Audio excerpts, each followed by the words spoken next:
பரிசுத்த வேதாகமம் பழைய ஏற்பாடு எசேக்கியேல் தீர்க்கதரிசன புஸ்தகம் 32ஆம் அதிகாரம். 12ஆம் வருஷம் 12ஆம் மாதம் 1ஆம் தேதியிலே கர்த்தருடைய வார்த்தை எனக்கு உண்டாகி, அவர், மனுபுத்திரனே, நீ எகிப்தின் ராஜாவாகிய பார்வோனை குறித்து புலம்பி அவனுடைய சொல்ல வேண்டியது என்னவென்றால், ஜாதிகளுக்குள்ளே நீ பாலசிங்கத்துக்கு ஒப்பானவன். நீ பெரும் தண்ணீர்களில் முதலையைப் போல் இருந்து உன் நதிகளில் எழும்பி உன் கால்களால் தண்ணீர்களை கலக்கி அவைகளின் ஆறுகளை குழப்பிவிட்டாய். ஆகையால் கர்த்தராகிய ஆண்டவர் சொல்லுகிறார், நான் வெகுஜன கூட்டத்தை கொண்டு உன்மேல் என் வலையை வீசுவேன். அவர்கள் என் வலையில் உன்னை இழுத்து கொள்வார்கள். உன்னை தரையிலே போட்டு விடுவேன். நான் உன்னை வெட்ட வெளியில் எறிந்துவிட்டு ஆகாயத்து பறவைகளை எல்லாம் உன்மேல் இறங்க பண்ணி பூமி அனைத்தின் மிருகங்களையும் உன்னால் திருப்தியாக்கி உன் சதையை பர்வதங்களின் மேல் போட்டு உன் உடலினாலே பள்ளத்தாக்குகளை நிரப்பி நீ நீந்தின தேசத்தின் மேல் உன் இரத்தத்தை பர்வதங்கள் மட்டும் பாயச் செய்வேன். ஆறுகள் உன்னாலே நிரம்பும். உன்னை நான் அணைத்து கொண்டு போகையில் வானத்தை மூடி அதன் நட்சத்திரங்களை இருண்டு போக பண்ணுவேன். சூரியனை மேகத்தினால் மூடுவேன். சந்திரனும் தன் ஒளியை கொடாதிருக்கும்.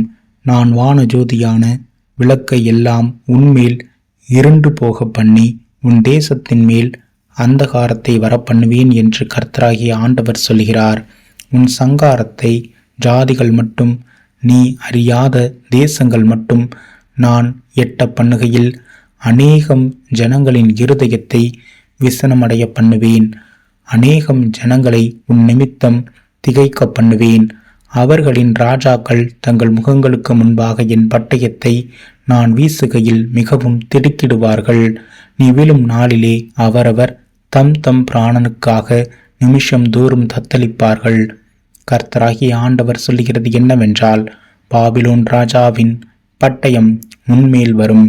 பராக்கிரமசாலிகளின் பட்டயங்களால் உன் ஜனத்திரளை விழப்பண்ணுவேன். அவர்கள் எல்லாரும் ஜாதிகளில் வல்லமையானவர்கள். அவர்கள் எகிப்தின் ஆடம்பரத்தை கெடுப்பார்கள்.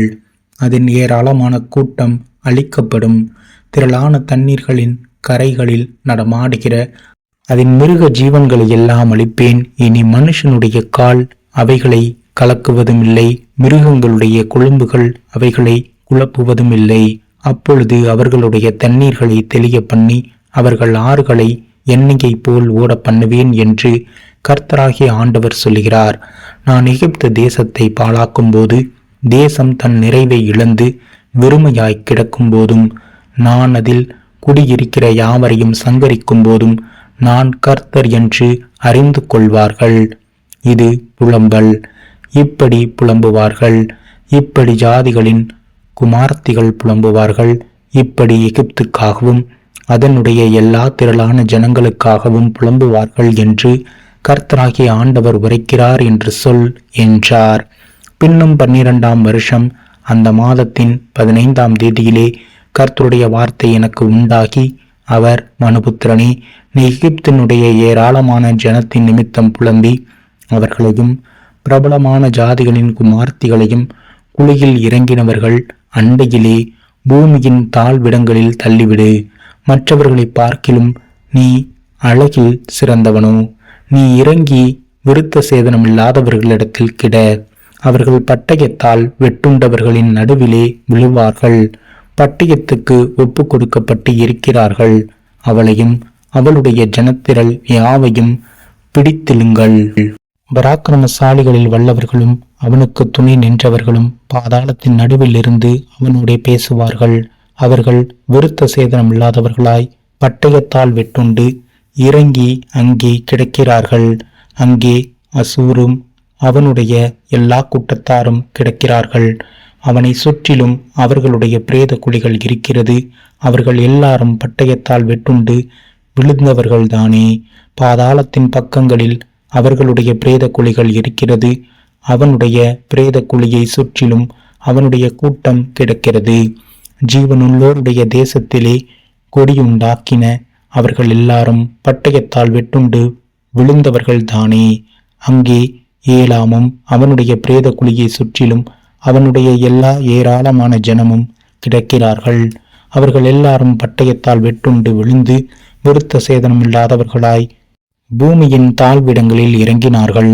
ஜீவனுள்ளோருடைய தேசத்திலே கொடியுண்டாக்கின அவர்கள் குழியில் இறங்கினவர்களோடே கூட தங்கள் அவமானத்தை சுமக்கிறார்கள்.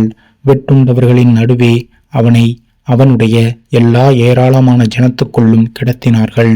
அவனை சுற்றிலும் அவர்களுடைய பிரேத குழிகள் இருக்கிறது. அவர்கள் எல்லாரும் பட்டயத்தால் வெட்டுண்டு விருத்த சேதனம் இல்லாதவர்கள். ஜீவனுள்ளோருடைய தேசத்திலே அவர்கள் கொடியுண்டாக்கினவர்களாயிருந்தும் அவர்கள் குழியில் இறங்கினவர்களோடே கூட தங்கள் அவமானத்தை சுமக்கிறார்கள். அவன் வெட்டுண்டவர்களின் நடுவே வைக்கப்பட்டு இருக்கிறான். அங்கே மேசேக்கும் தூபாலும் அவர்களுடைய ஏராளமான ஜனங்களும் கிடக்கிறார்கள். அவர்களை சுற்றிலும் அவர்களுடைய பிரேத குழிகள் இருக்கிறது. அவனுடைய ஜீவனுள்ளோருடைய தேசத்திலே கொடியுண்டாக்கினவர்களாயிருந்தும் அவர்கள் எல்லாரும் விருத்த சேதனம் இல்லாதவர்கள்.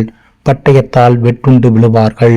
ஜீவனுள்ளோருடைய தேசத்திலே பராக்கிரமசாலிகளுக்கு கொடியுண்டாக்கிறவர்களாயிருந்தும் அவர்கள் விருத்த சேதனம் இல்லாதவர்களாய் விழுந்து தங்கள் யுத்த ஆயுதங்களோடே பாதாளத்தில் இறங்கி பராக்கிரமசாலிகளோடே இவர்கள் கிடப்பதில்லை. அவர்கள் தங்கள் பட்டயங்களை தங்கள் தலைகளின் கீழ் வைத்தார்கள். ஆனாலும் அவர்களுடைய அக்கிரமம் தங்கள் எலும்புகளின் மேல் இருக்கும்.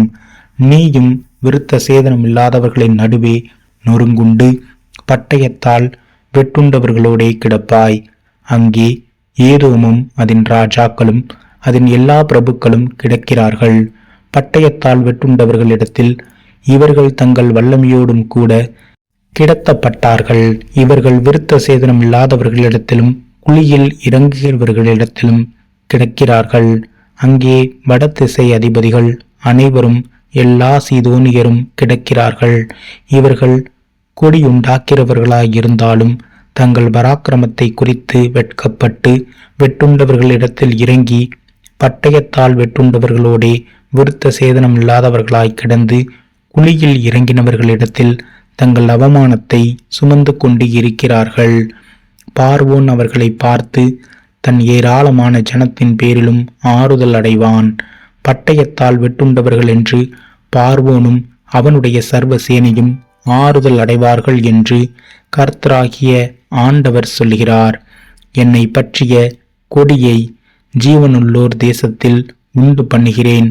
பார்வோனும் அவனுடைய ஏராளமான ஜனமும் பட்டயத்தால் வெட்டுண்டவர்களிடத்தில் விருத்த சேதனம் இல்லாதவர்களின் நடுவே கிடத்தப்படுவார்கள் என்கிறதை கர்த்தராகிய ஆண்டவர் உரைக்கிறார் என்று சொல் என்றார்.